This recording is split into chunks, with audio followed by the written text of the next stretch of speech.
It's like a pole. Hello guys, welcome to our YouTube channel. 그 감정 근데 내 가슴이 뛰어 when I 이래 난 왜 사랑에 멈추는 건지 Nujaim kan? 어차피 Kenalan dulu kali ya. Nama saya Eka Agnes Ninggitasari. Nomor induk mahasiswa 0319100068.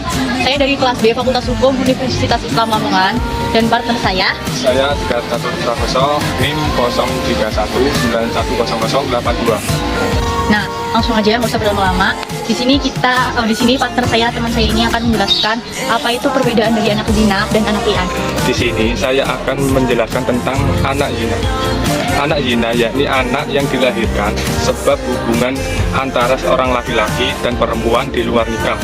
Dalam hal hukum waris, anak zina hanya dapat mewarisi harta dari ibunya dan juga kerabat ibunya.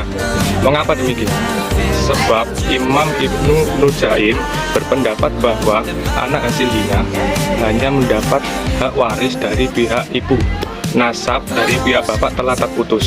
Pada pasal 43 ayat 1 Undang-Undang Nomor 1 Tahun 1974 tentang perkawinan menyebutkan bahwa anak yang dilahirkan di luar perkawinan hanya mempunyai hubungan perdata dengan ibunya dan keluarga ibunya.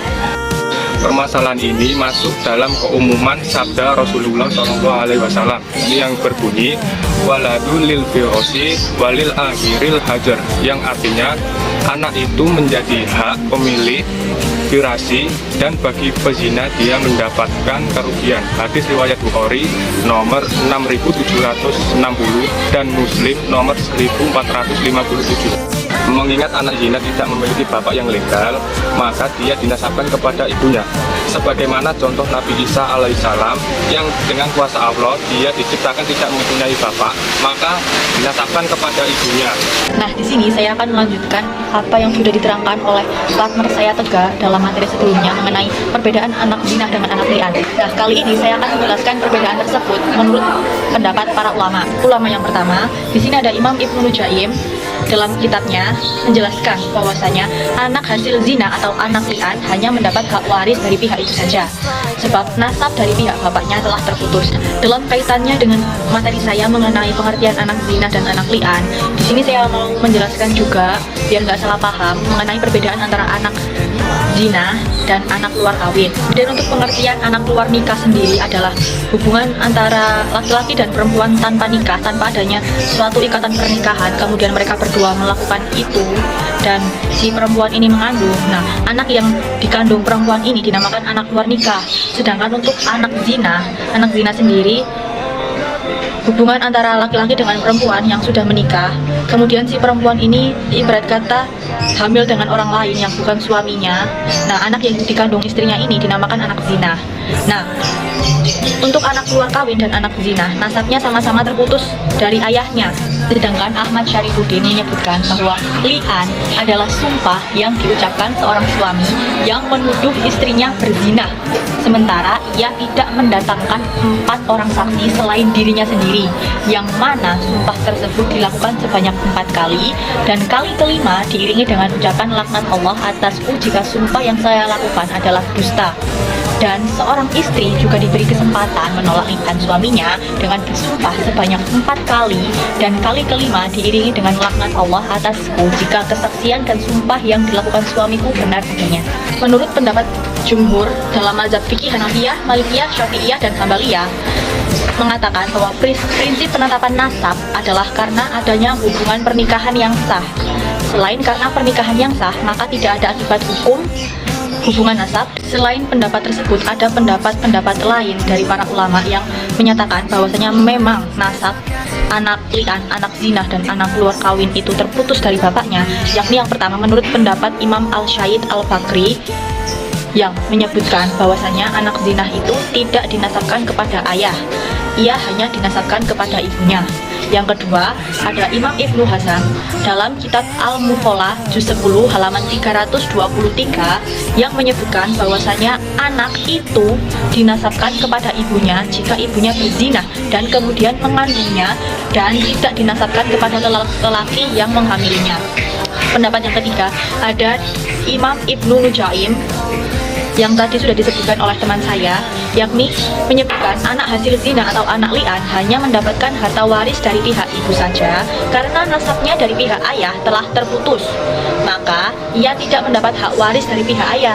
Sementara kejelasan nasabnya hanya melalui pihak ibu, maka ia memiliki hak waris dari pihak ibu, saudara perempuan seibu dengan fard atau bagian tertentu saja. Dalil tentang anak zina dan anak li'an. Bismillahirrahmanirrahim. Walladzina yarmuna muhsanati sama lam ya'tawil ba'ati suhada akhliduhum samani zadataw wala taqabaw lahum sahadatu badan wa wala bikum fasikun. Yang artinya orang-orang yang menuduh wanita yang baik berbuat zina dan mereka tidak mendatangkan 4 saksi, maka deralah mereka yang menuduh itu 80 kali dera, dan janganlah kamu terima kesaksian mereka untuk selama-lamanya, dan mereka itulah orang-orang fasik. Quran Surat An-Nur ayat 4. Ya teman-teman, di sini saya akan memberikan contoh kasus tentang materi yang sudah saya bawakan bersama teman saya tadi mengenai waris anak zina dan juga waris anak li'an. Salah satu contoh kasus hukum tentang warisan yang sering terjadi di Indonesia adalah banyaknya orang yang mengaku di belakang hari merupakan keturunan atau anak dari orang tua yang sudah meninggal. Semisal kita ambil contoh, ada seseorang bernama Budi. Budi ini memiliki istri bernama Arum. Kemudian, Budi dan Arum dikaruniai seorang anak. Someday, suatu hari, ada anak perempuan datang menemui Budi yang mengaku bahwasanya dia ini adalah anaknya. Sebut saja, orang ini adalah Cinta. Nah, belakangan ini diakuilah Cinta ini sebagai anak Budi yang dilahirkan oleh mantan pacarnya Budi yang bernama sebut saja Daniar, sebelum Budi mempersunting Arum. Beberapa tahun setelah pertemuan Cinta dengan Budi ini, nggak lama Budi ini meninggal, dan Budi ini meninggalkan satu orang istri dan seorang anak kandung serta seorang anak perempuan bernama Cinta sebagai anak yang diakuinya lahir di luar nikah. Nah, dalam kasus ini menurut pasal 272 KUH Perdata tentang anak luar kawin menyebutkan bahwasanya anak luar kawin yang dapat diakui adalah anak yang dilahirkan oleh seorang ibu tetapi tidak dibenihkan oleh seorang pria yang berada dalam ikatan perkawinan yang sah dengan ibu anak tersebut dan tidak termasuk dalam kelompok anak zina atau anak sambung. Untuk anak luar nikah sendiri tentunya dapat mewarisi sepanjang anak tersebut memiliki hubungan hukum dengan pewaris.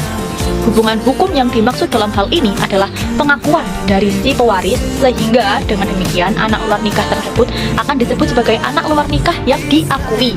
Sebab anak luar nikah yang mendapat warisan hanya anak luar nikah yang diakui oleh ayahnya, yakni dalam kasus ini adalah Budi. Nah, dari presentasi tadi dapat kita ambil kesimpulan bahwasanya anak zina dan anak li'an itu memiliki kedudukan yang sama. Nah, kedudukan yang sama di sini dalam artian sama-sama tidak memiliki nasab atau nasabnya terputus daripada ayahnya, sehingga ia hanya bisa mewarisi harta ibu dan juga kerabat ibunya saja, sehingga anak ini nggak dapat warisan dari ayahnya gitu. Saran dari materi ini adalah agar angka perzinahan tidak terus meningkat, ada baiknya jika semua elemen saling mengingatkan terkait perilaku zina yang banyak tersebar akhir-akhir ini. Pencegahan pergaulan bebas pada remaja juga harus dimulai dari keluarga, yakni rumah untuk anak-anaknya. Kemudian masyarakat pun harus adil dan tidak boleh membiarkan lingkungan tercemar pergaulan dan seks bebas khususnya oleh anak-anak muda.